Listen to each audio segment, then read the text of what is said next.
Hello and welcome back to study with M R. बच्चों, ये जो है हमारा 1 मार्क्स के लिहाज से जो है ये एक तरफ से क्यूज़ होने वाला है। ये जो है 9 चैप्टर जो आपका हुआ है ना वैश्वीकरण, उसके हिसाब से ये क्वेश्चंस। सो टोटल यहाँ पर जो क्वेश्चंस के जो नंबर्स हैं वो होंगे 15। उन 15 में से आपको कितने क्वेश्चंस आ रहे हैं, वीडियो को पॉज करके आप पहले आंसर करिएगा और उसके बाद देखिएगा कि अपने आप खुद को सेल्फ रियलाइजेशन करिए कि आपके जो आंसर्स हैं वो कितने ज़्यादा सही हो पा रहे हैं। यदि सही हो पा रहे हैं तब तो आप अच्छी राह पर है, वरना अगर गलत हो रहे तो प्लीज़ सुधार करिए अपने आप में।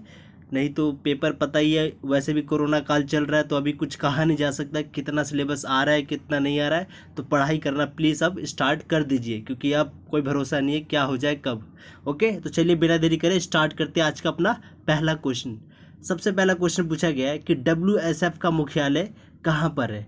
तो याद रखिएगा, WSF का मुख्यालय पूछा है मैंने, हेडक्वार्टर, ठीक है, हेडक्वार्टर पूछा है, ना कि मैंने प्रथम बैठक पूछा है। चलिए जरा सेकंड क्वेश्चन भी देख लेते हैं। इसका आंसर मैं आपको तीनों का एक साथ दिखाता हूँ, आपको क्या आंसर इन तीनों क्वेश्चंस का होगा।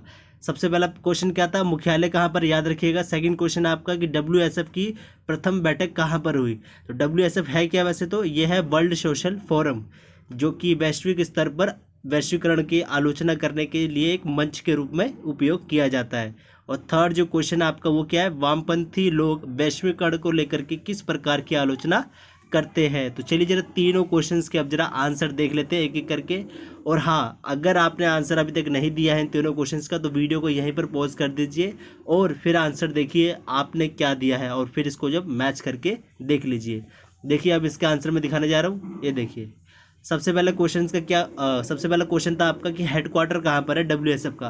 तो याद रखिएगा, जहाँ पर सबसे पहली बैठक हुई थी WSF की 2001 में पोर्ट एल्गेरो में, ब्राज़ील के अंदर, वही जो है पोर्ट एल्गेरो ब्राज़ील जो है इसका मुख्यालय भी है, हेडक्वार्टर भी है। याद रखिएगा, बहुत इंपॉर्टेंट चीज़ बता रहा हूँ। अब जो आपका थर्ड नंबर का क्वेश्चन था वो था कि वामपंथी विचारक जो है वैश्वीकरण को लेकर के विभिन्न पक्षों में क्या क्या आलोचना जो है करते हैं। तो राजनीतिक स्तर पर जो है मैंने आपको ये ऑलरेडी जो है पढ़ाया भी हुआ है कि राजनीतिक स्तर पर जो है वो कहते हैं कि राज्य जो है वो कमज़ोर हो गया है, और आर्थिक स्तर पर जो है आर्थिक निर्भरता और संरक्षणवाद का जो दौर था वो ख़त्म हो चुका है। और तीसरा जो बोलते हैं वो सांस्कृतिक स्तर पर कि परंपरागत संस्कृति को वो बचाना चाहते हैं, परंतु वो अब समाप्त हो चुका है। अब ये आपका जो है फोर्थ क्वेश्चन आ चुका है। चलिए जरा देख लेते हैं इस फोर्थ क्वेश्चन को भी क्या पूछा गया है। ये ऑप्शन वाला है, आपको बस एक ही ऑप्शन सेलेक्ट करना है। क्वेश्चन ये पूछ रहा है कि वैश्वीकरण के बारे में कौन सा कथन जो है सही है। याद रखिएगा, सही बोला गया, यहाँ पर गलत नहीं। ओके, तो सबसे पहला ऑप्शन इसमें दिया गया कि वैश्वीकरण जो है वो सिर्फ एक आर्थिक परिघटना है। तो याद करिए, जब हम चैप्टर पढ़ रहे थे तो परिघटना के ऊपर भी हमने कुछ डिस्कस किया था वहाँ पर। नेक्स्ट जो बी ऑप्शन बोला गया उसमें बोला गया कि वैश्वीकरण की जो शुरुआत है वो 1991 में हुई थी। तो याद रखिएगा, जो वैश्वीकरण की बात हो रही है भारत के स्तर पर बात नहीं हो रही है, पूरे विश्व स्तर की बात हो रही है। वैश्वीकरण और पश्चिमीकरण समान है, याद रखिएगा, गौर करिए इस शब्दों के ऊपर, आपको वैसे ही आंसर मिल जाएंगे। और नेक्स्ट जो डी ऑप्शन वो पूछ रहा है कि वैश्वीकरण एक बहुआयामी परिघटना है। तो इन चारों में से क्या आपका ऑप्शंस है, जरा आप खुद देख लीजिए एक बार। ओके, तो वीडियो को आप पॉज कर लीजिए, अब मैं आपको आंसर बताने जा रहा हूँ। इसका जो आंसर है वो है डी, वैश्वीकरण एक बहुआयामी परिघटना है, ना कि आर्थिक परिघटना है। और वैश्वीकरण जो है वो भारत में जो है 1991 में शुरू हुई थी, मानता हूँ, परंतु विश्व स्तर पर जो वैश्वीकरण है वो उसका कोई एग्जैक्ट डेट तो नहीं है, ठीक है। तो ये भी ऑप्शन जो है हमारे लिए गलत हो जाएगा। और नेक्स्ट ये जो सी ऑप्शन था कि वैश्वीकरण और जो पश्चिमीकरण है वो दोनों समान है, आप कह नहीं सकते कि वैश्वीकरण जो है केवल पश्चिमीकरण की तरह ही है, नहीं, आप ऐसा नहीं कह सकते। ये भी ऑप्शन जो आपका गलत हो जाएगा। अब चलिए जरा नेक्स्ट क्वेश्चन पे मूव करते हैं, क्वेश्चन नंबर 5 के ऊपर। सबसे पहला आपका जो क्वेश्चन है, क्वेश्चन नंबर 5, वो पूछा गया है कि WSF की 16वें नंबर की जो बैठक है वो कब और तथा कहाँ हुई थी। याद रखिएगा कि 16वें नंबर की जो बैठक है ये 2020 के हिसाब से बता रहा हूँ मैं आपको, जो अभी लास्ट बैठक हुई है ये, ठीक है, अंतिम बैठक WSF की ये 16वें नंबर की बैठक थी। तो यही पूछा गया क्वेश्चन में कि कब और कहाँ पर हुई थी ये बैठक। तो चलिए मैं आपको अब आंसर दिखाने जा रहा हूँ, अब 1 बाय 1 करेंगे। ओके, तो याद रखिए, वीडियो को पॉज करना है, आप अपने आंसर को अपने दिमाग में रख लीजिए, लिख करके देख लीजिए। अब देखिए जरा आपको खुद ही कितने आंसर जो है आपके वो सही हो पा रहे हैं। तो क्वेश्चन का जो आंसर है 5th नंबर का वो है साल्वाडोर में हुआ था, ये भी ब्राज़ील के अंदर हुआ, और ये 2018 के अंदर जो है हुआ है। तो याद रखिए, बड़ा ही इंपॉर्टेंट क्वेश्चन था। 16वें नंबर का जो बैठक, जो हमारा अंतिम जो बैठक हुई है WSF की, वो साल्वाडोर में हुई थी, ब्राज़ील के अंदर 2018 के में। ओके, अब जो आपका क्वेश्चन नंबर 6 है वो है, भारत में नई आर्थिक नीति कब अपनाई गई? तो याद रखिए, चलिए अब आपको मैं आंसर बता रहा हूँ, वीडियो को पॉज करके देख लीजिए। हाँ, अब इसका आंसर है, इसकी जो नई आर्थिक जो नीति है ये 1991 में आई थी, और ये जब आई थी तो तभी हम बोलते हैं कि हमारे देश के अंदर LPG आई थी। ठीक है, ये LPG जो है ये गैस वाला LPG नहीं है। L का मतलब होता है लिबरलाइजेशन, उदारीकरण, और P से मतलब होता है प्राइवेटाइजेशन, मतलब निजीकरण, और G से मतलब होता है ग्लोबलाइजेशन, मतलब वैश्वीकरण। ठीक है, तो जब ये हमने नई आर्थिक नीति अपनाई थी भारत ने, तभी जो है माना जाता है कि भारत के अंदर वैश्वीकरण का जो है युग स्टार्ट हो चुका है। ओके, तो याद रखिएगा, ये होगा आपका क्वेश्चन नंबर 6। अब चलते जरा क्वेश्चन नंबर 7 के ऊपर। क्वेश्चन नंबर 7 पूछता है कि भारत में वैश्वीकरण विरोधी मंच का क्या नाम है? तो याद करिए, जो आपका सबसे पहला क्वेश्चन था कि WSF के बारे में, तो उसी समय मैंने बताया था कि भारत के स्तर पर भी जो है वैश्वीकरण की आलोचना की जाती है। तो उसका मंच का नाम जो है यहाँ पर अभी पूछा गया फिलहाल। तो वीडियो को पॉज करके आंसर अपना खुद दीजिए, और मैं आपको आंसर अब बताने जा रहा हूँ। इसका जो आंसर है वो है ISF। ISF मतलब इंडियन सोशल फोरम। जो वहाँ पर हम वर्ल्ड सोशल फोरम बोलते हैं, यहाँ पर हमको सिर्फ ISF मतलब इंडियन सोशल फोरम बोलना है। यही इसका आंसर हो जाएगा। वैश्वीकरण के विरोधी मंच के रूप में इसको हम इस्तेमाल करते हैं भारत के स्तर पर। अब जो क्वेश्चन नंबर 8 है वो देखिए क्या है। इसके अंदर आपको फिल इन द ब्लैंक है। ठीक है, ये स्पेस दे रखा है, आपको यहाँ पर वो शब्द जो है भरना होगा। ये क्वेश्चन जो बड़ा इंपॉर्टेंट है, क्योंकि मैंने जब पढ़ाया था आपको ये वैश्वीकरण वाला चैप्टर, तो वहाँ पर भी मैंने आपको इसके बारे में ऑलरेडी हिंट दे दिया था।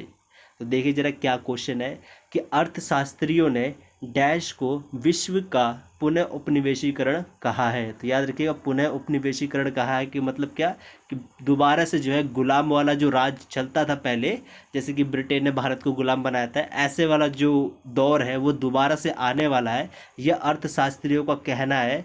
लेकिन यहाँ पर ये पूछा गया कि किस चीज़ के, किस क्षेत्र में लेकर के अर्थशास्त्रियों ने जो है ये बात कही है। तो यही क्वेश्चन का डिमांड है। तो चलिए मैं आपको अब आंसर दिखाने जा रहा हूँ, क्या है वो है आपका आर्थिक वैश्वीकरण। देखिए अब क्या, अर्थशास्त्रियों ने आर्थिक वैश्वीकरण को विश्व का पुनः उपनिवेशीकरण कहा है। तो याद रखिएगा, आर्थिक वैश्वीकरण लिखना है, केवल वैश्वीकरण लिख दोगे तो भी जो आपका वो आंसर गलत हो जाएगा। याद रखिएगा ये चीज़। अब चलिए आपके नेक्स्ट क्वेश्चन के ऊपर मूव करते हैं। आपका नेक्स्ट क्वेश्चन है क्वेश्चन नंबर 10, वो ये कि विश्व व्यापार संगठन की 1999 में मंत्री स्तरीय बैठक कहाँ पर हुई? देखिए ये क्वेश्चन का कोई तुक तो नहीं बनता है, परंतु आपकी पुस्तक के अंदर, जो आपका NCERT पुस्तक है, वहाँ पर जो है वन लाइन के अंदर, एक लाइन के अंदर ये स्टेटमेंट लिखी हुई थी, और वहाँ पर जो है बताया भी गया था कि विश्व स्तर पर जो है विश्व व्यापार संगठन का जो है 1999 में जो है मंत्री स्तर पर जो है बैठक हुई थी, और उस जगह का नाम लिया गया था। तो मैंने सोचा इसके ऊपर भी एक क्वेश्चन बना दिया जाता है आपके ऊपर। तो देख लीजिए, क्या पता अगर आ गया आपके एग्ज़ाम के अंदर क्वेश्चन तो अच्छी बात है, क्योंकि आप क्वेश्चन का कोई ठिकाना नहीं है कि कहाँ से जो है ये लोग क्वेश्चन अब दे देंगे। ओके, और मैंने सुनने में आया कि जो क्वेश्चन का जो पेपर का जो पैटर्न है आपके, वो भी जो है अब चेंज होने वाला है, क्योंकि आपका सिलेबस भी कम हो चुका है, और इस हिसाब से जो आपका जो पैटर्न होगा क्वेश्चन पेपर का, वो भी जो है अब चेंज होने वाला है। तो सतर्क रहिए, ध्यान से रहिए। बस मेरा कहने का मतलब ये है, बस पढ़ाई करते रहिए, बाकी सब ठीक ठाक रहेगा। ओके, तो देखते जरा इसका आंसर क्या है क्वेश्चन नंबर 10 का। क्वेश्चन नंबर 10 का आंसर है सिएटल। सिएटल जो है ये वाशिंगटन के अंदर है। वाशिंगटन कहाँ पर है? ये अमेरिका की राजधानी है, वाशिंगटन DC जिसको हम बोलते हैं। नेक्स्ट क्वेश्चन के ऊपर देखते हैं। क्वेश्चन नंबर 11 है कि विश्व की सबसे बड़ी अर्थव्यवस्था किस देश की है? तो ऑब्वियसली सभी बच्चों को पता होगा इसका आंसर। अगर नहीं पता है तो प्लीज़ अब जान लीजिए, कोई बात नहीं अगर नहीं पता है तो वीडियो को पॉज करके आंसर दे दीजिए। मैं आपको अब आंसर दिखाने जा रहा हूँ। देखिए ये रहा, 2019 के हिसाब से बता रहा हूँ। ठीक है, अभी 2020 चल रहा है, तो अभी कोई कैलकुलेशन नहीं हुआ है अभी। ओके, जैसे ही हो जाएगा डाटा कलेक्शन, तब मैं आपको बता दूंगा इस हिसाब से कौन सबसे ज़्यादा पावरफुल है। तो देखिए आर्थिक स्थिति, अगर आर्थिक स्थिति से देखा जाए तो USA अमेरिका जो है सबसे टॉप पर है, नंबर 1 पे है। सेकंड नंबर पे जो चाइना है, और थर्ड नंबर पे है जापान, फोर्थ नंबर पे है जर्मनी, और फिफ्थ नंबर पे UK मतलब ब्रिटेन, और सिक्स्थ नंबर पे है इंडिया। तो इंडिया जो है छठी विश्व की सबसे बड़ी अर्थव्यवस्था वाली देश है। ओके, और ये बोला क्यों जाता है, क्योंकि 21 ट्रिलियन डॉलर है ये। यूएसए की जो है 21 ट्रिलियन डॉलर है और हमारी कितनी है 2.9 ट्रिलियन डॉलर, मतलब कि 3 बोल सकते हो आप, 3 ट्रिलियन डॉलर जो है हमारी हो जाएगी लगभग लगभग बोला जाए तो।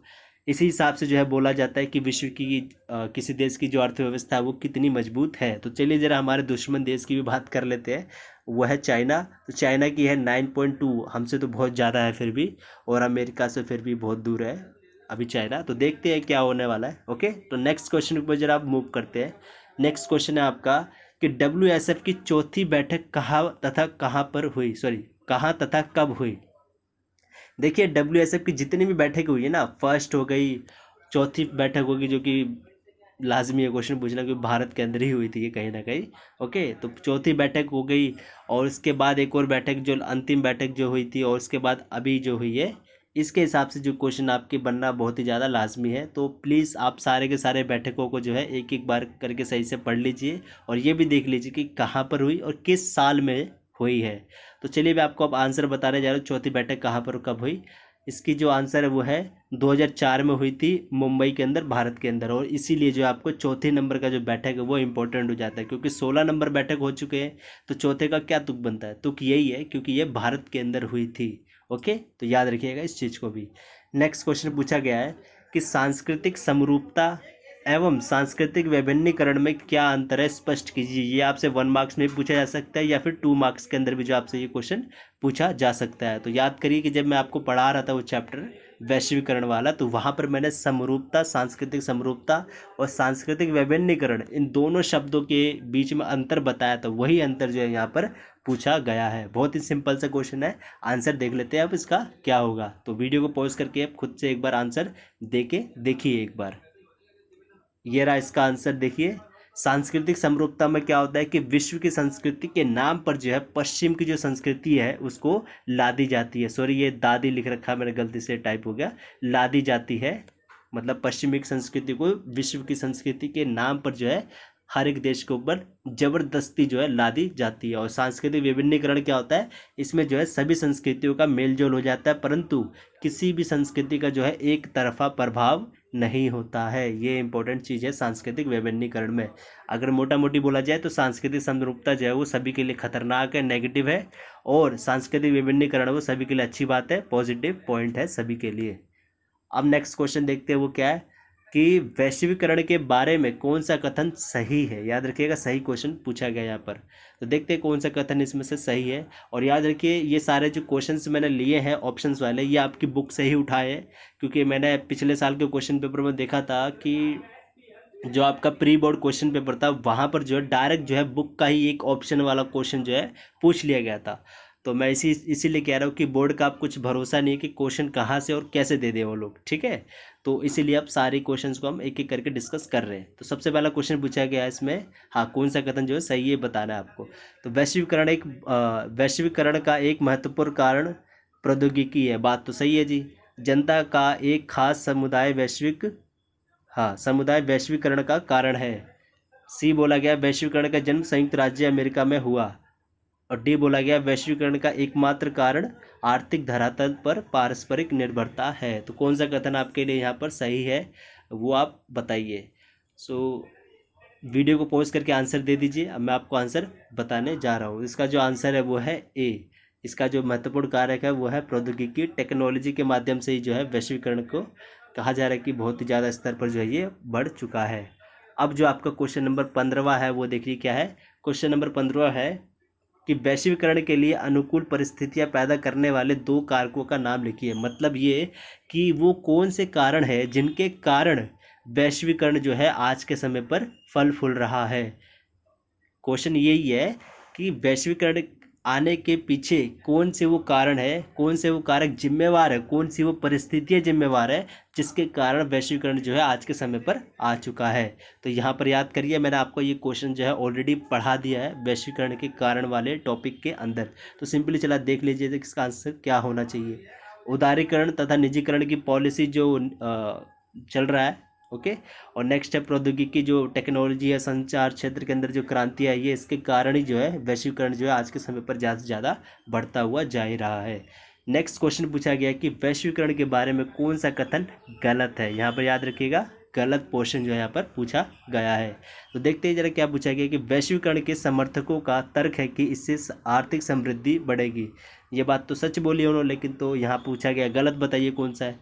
वैश्वीकरण के आलोचकों का तर्क है कि इससे आर्थिक और समानता, हाँ आर्थिक, यस, आलोचकों का तर्क है कि इससे आर्थिक समानता होगा, गलत होगा सॉरी, आर्थिक समानता और ज़्यादा बढ़ेगी। ये जो है पूरा इसका होना चाहिए, आर्थिक समानता और ज़्यादा बढ़ेगी, ऐसा कहना है किनका, वैश्वीकरण के जो आलोचक है उनका।